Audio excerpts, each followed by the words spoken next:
হযরত বিলাল ডাক দিয়ে বললেন, ফাতেমা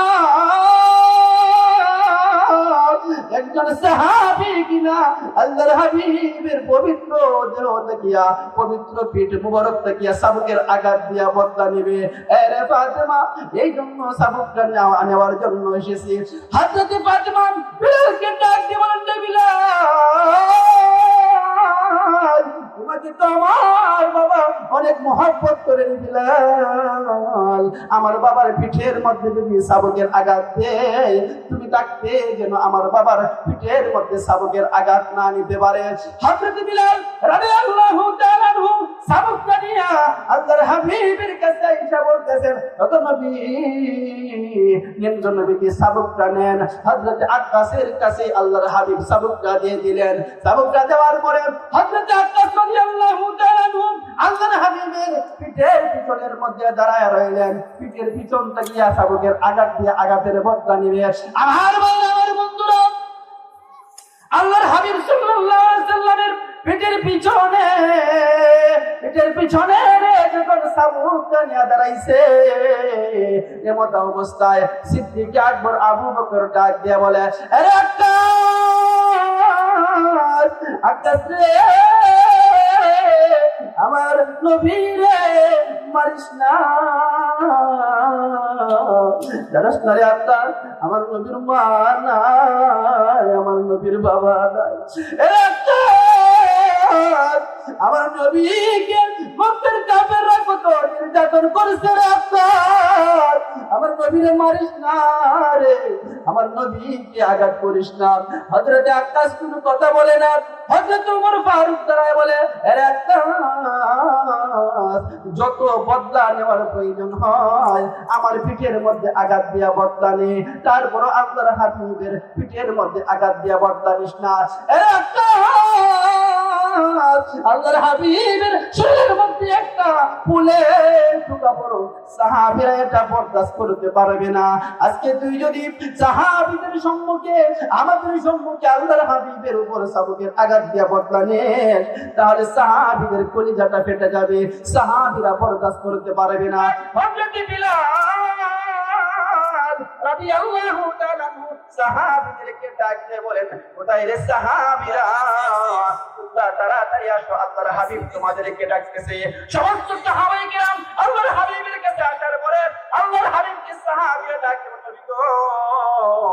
কি জন্য আপনি আমাদেরকে ডাকলেন গো আল্লাহর হাবিব, কি জন্য আমাদেরকে আজকে একত্রিত করলেন?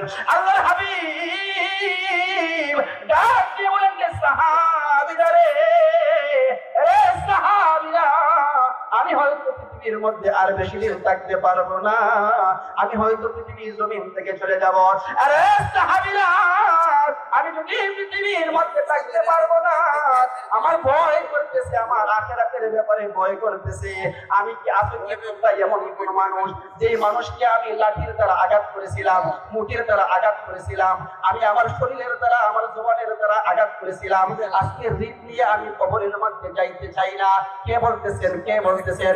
আল্লাহর হাবিব সাল্লাল্লাহু আলাইহি ওয়াসাল্লাম বলতে, সাহাবীরা রে, আমার ভয় লাগে রে, আমার ভয় লাগে।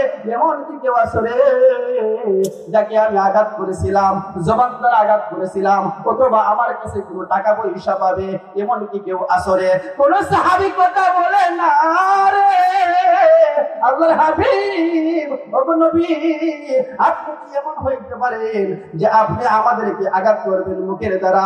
আপনি তো এমন চরিত্রের মানুষ না গো আল্লাহর হাবিব, আপনি কি করে আমাদেরকে আঘাত করতে পারেন? কোন সাহাবী কথা বলে না রে। আল্লাহর হাবিব বারবার সাহাবীদেরকে ডাকে বলতেছে, সাহাবীরা রে, তোমরা কেউ যেমন থাকলে তোমরা দাঁড়িয়ে যাও, আমি কবরের যাত্রী চাই না, ঋণ নিয়ে কবরের মধ্যে যাইতে। আল্লাহর হাবিবের একজন সাহাবী হযরত আক্কাস রাদিয়াল্লাহু তাআলা আনহু, হযরত আক্কাস রাদিয়াল্লাহু তাআলা আনহু দুররাতুন নাসিহিন কিতাবের মধ্যে উল্লেখ করা হয়, ওই সাহাবীর নাম হলো আক্কাস। হযরত আক্কাস রাদিয়াল্লাহু তাআলা আনহু ডাক দেন, নবী ওগো আল্লাহর নবী, আপনি একদিন আপনার যুদ্ধের শাবক দ্বারা আমাকে আঘাত করেছিলেন গো নবীজি, আপনি আঘাত করেছিলেন, আজকে আমিও চাই আঘাতের বদলা নেওয়ার জন্য। আরে ভাই, কেমন মানুষ আল্লাহর হাবিবের শরীরের মধ্যে চাবুকের আঘাতের বদলা নিবে? সাহাবীরা ডাক দিয়ে বলতেছেন যে আকাশ, তুই যেমন আমার নবীর সাহাবী, আমরা যেমন সাহাবী, তুইও তো আল্লাহর হাবিবের সাহাবী। আরে আকাশ, আল্লাহর হাবিবকে তুই আঘাত করিস না রে আকাশ, আল্লাহর হাবিবকে তুই আঘাত করিস না, আল্লাহর হাবিবের পবিত্র বদনের মধ্যে আঘাত করিস না। আল্লাহর হাবিব আকাশকে ডাক দিয়ে বলেন যে অবশ্যই অবশ্যই আমি চাই প্রতিশোধ হয়ে যাক। বিলালকে ডাক দিয়ে বলতেছে, আরে বিলাল, যা আমার মেয়ে ফাতেমার ঘরের মধ্যে যা। আরে বিলাল, আমার মেয়ে ফাতেমাকে দিয়ে বল আমার শাবকটা দেওয়ার জন্য, যুদ্ধের শাবকটা দেওয়ার জন্য, আল্লাহর হাবিবের শাবকটা আনার জন্য। হযরত বিলাল ডাক দিয়া, আবু হযরত বিলাল ফাতেমার দরজার মধ্যে দাঁড়ায় রয়েছে, আর হযরত বিলাল কাঁদতেছে, দুইটা চোখ দিয়ে কাঁদতেছে।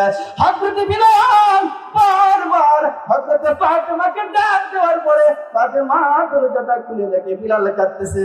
কিরে বিলাল, তুমি কিসের জন্য আমার দরজার সম্মুখে কাঁদতেছ? আরে বিলাল, কি হইছে রে বিলাল, তুমি কিসের জন্য রে বিলাল কাঁদতেছো? কারণটা কি? হযরত বিলাল কোনো কথা বলে না। আম্মা জান হযরত আয়েশা রাদিয়াল্লাহু, হযরত ফাতেমাকে ডাক দিয়ে বলতেছে, আরে ফাতেমা, আল্লাহর নবী পাঠাইছে রে আল্লাহর হাবিবের যুদ্ধের শাবকটা দেওয়ার জন্য। ফাতেমা ডাক দিয়ে বলেন যে বিলাল, আমার বাবা অনেক দিন ধরে অসুস্থ, আমার বাবা অসুস্থ অবস্থায় তো যুদ্ধে যাইতে পারবে না, শাবক দিয়ে কি করবে রে বিলাল? হযরত বিলাল ডাক দিয়ে বলেন যে ফাতেমা, একজন সাহাবী কিনা আল্লাহর হাবিবের পবিত্র দেহ দেখিয়া, পবিত্র পিঠ মুবারক দেখিয়া শাবকের আঘাত দিয়া বদলা নেবে। আরে ফাতেমা, এই জন্য শাবকটা নেওয়ার জন্য এসেছি। হযরত ফাতেমা বিলালকে ডাক দিয়ে বলেন যে বিলাল, তোমাকে তো আমার বাবা অনেক মহব্বত করেন বিলাল, আমার বাবার পিঠের মধ্যে যদি শাবকের আঘাত দেয়, তুমি তাকে যেন আমার বাবার পিঠের মধ্যে শাবকের আঘাত না নিতে পারে। হযরত বিলাল রাদিয়াল্লাহু তাআলা আনহু শাবকটা নিয়ে আল্লাহর হাবিবের কাছে এসে বলতেছেন, ওগো নবী, নেন গো নবী, কি শাবকটা নেন। হযরত আক্কাসের কাছে আল্লাহর হাবিব শাবকটা দিয়ে দিলেন। শাবকটা দেওয়ার পরে হযরত আক্কাস রাদিয়াল্লাহু তাআলা আনহু আল্লাহর হাবিবের পিঠের পিছনের মধ্যে দাঁড়ায় রইলেন। পিঠের পিছনটা গিয়া শাবকের আঘাত দিয়ে আঘাতের বদলা নিবে। আমার বন্ধুরা, আল্লাহর হাবিব সাল্লাল্লাহু আলাইহি সাল্লামের পিঠের পিছনে যখন শাবকটা নিয়ে দাঁড়াইছে, এমত অবস্থায় সিদ্দিক আকবর আবু বকর ডাক দিয়ে বলে, আরে আকাশ রে, আমার নবীরে মারিস না, জানাস না রে আকাশ, আমার নবীর মা নাই, আমার নবীর বাবা নাই। আমার নবীকে মক্কার কাফেররা কত নির্যাতন করেছে রে আকাশ, আমার নবীরে মারিস না রে, আমার নবীকে আঘাত করিস না। হযরত আকাশ কোনো কথা বলে না। হযরত ওমর ফারুক দাঁড়ায় বলে, আরে আকাশ, যত বদলা নেওয়ার প্রয়োজন হয় আমার পিঠের মধ্যে আঘাত দিয়া বদলা নে, তারপর আল্লাহর হাবিবের পিঠের মধ্যে আঘাত দিয়া বদলা নিস না। আরে আকাশ, আল্লাহর হাবিবের শরীরের মধ্যে একটা ফুলের টুকা পড়ো, সাহাবীরা এটা বরদাস্ত করতে পারবে না। আজকে তুই যদি সাহাবীদের সম্মুখে, আমাদের সম্মুখে আল্লাহর হাবিবের উপর শাবকের আঘাত দিয়া বদলা নেস, তাহলে সাহাবীদের কলিজাটা ফেটে যাবে, সাহাবীরা বরদাস্ত করতে পারবে না। হযরত আকাশ কোনো কথাবার্তা বলে না। হযরত হাসান হুসাইন, হযরত আলী দাঁড়ায় গেছে রে হযরত আলী হাসান হুসাইন দাঁড়ায়া ডাক দিয়ে বলে, আক্কাস, আল্লাহর হাবিবের গায়ের মধ্যে আঘাত করিস না রে, আল্লাহর হাবিবকে কোনো প্রকার আঘাত করিস না। হযরত আক্কাস কোনো কথা বলে না, বদলাটা নিবে তো নিবে। আল্লাহর হাবিবকে হযরত আক্কাস রাদিয়াল্লাহু তাআলা আনহু ডাক দিয়ে বলেন, নবী গো, আপনি যখন আমাকে আঘাত করেছিলেন নবী, তখন আমার পিঠের মধ্যে আমার পিঠের মধ্যে কোনো কাপড় ছিল না, আমার পিঠের মধ্যে কোনো চাদর ছিল না। এখন যদি আমি আপনার চাদর পিঠের মধ্যে আঘাত সমান সমান হবে না, আমিও চাই আপনার চাদরটা সরায় আনেন। আরে কেমন কথা রে, যে নবীকে আক্রমণের জন্য মশা মাছি নবীর শরীরের মধ্যে বসা হারাম ছিল, ওই নবীর শরীরের মধ্যে আঘাত করবে। আল্লাহর হাবিবের চোখ দিয়া জোর জোর করিয়া পানি ঝরতেছে রে। সাহাবীরা বইরা কান্দে, সাহাবীরা কান্দে রে, কেমনে রে পারবি আল্লাহর হাবিবের শরীরের মধ্যে আঘাত দিতে, কেমনে পারবি? সাহাবীরা বইরা কান্দে। আল্লাহর হাবিব ডাকতে বলেন, রে সাহাবী, আজকে তুই যদি আমার সাহাবীদের সম্মুখে, চোখের সম্মুখে আমাকে আঘাত করস, আমার সাহাবীরা বরদাস্ত করতে পারবে না। আরে আকাশ, আঘাত যদি করতে হয় ঘরের ভিতরে প্রবেশ কর, আমার সাহাবীদের সম্মুখে আঘাত করতে পারবে না।